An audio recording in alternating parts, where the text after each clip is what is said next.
তাই?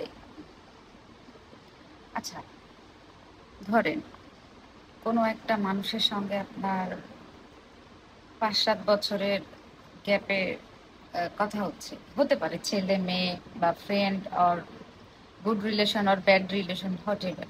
কিন্তু একটা মানুষকে আপনি চেনেন, ৫-৭ বছর পর আপনার সাথে কথা হচ্ছে।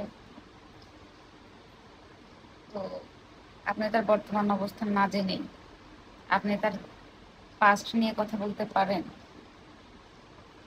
যদি পারেন তাহলে আপনার মানসিকতা কেমন,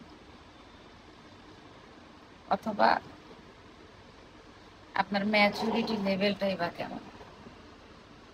৫-৭ বছর পরে একটা মানুষের সঙ্গে কথা হয়েছে, সেই ৫-৭ বছর আগে একটা মানুষের লাইফে কি ঘটছে সেটা নিয়ে আপনি প্রশ্নবিদ্ধ করতেছেন। মানে আপনি এটা কোন মানসিকতার পরিচয় দেন? বা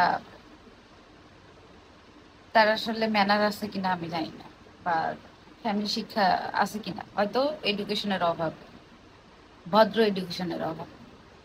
দেখেন আমি বলি, যে কোনো একটা মানুষের সঙ্গে দেখা হইলে আগে অ্যাটলিস্ট তার অবস্থানটা জানতে হয়। খুব গুড রিলেশন হইলেও হুট করে তার প্রিভিয়াস লাইফ নিয়ে প্রশ্ন করা যায় না। প্রশ্ন কেন করবেন না? প্রশ্ন কি মানে সবকিছু করার মতো হয়?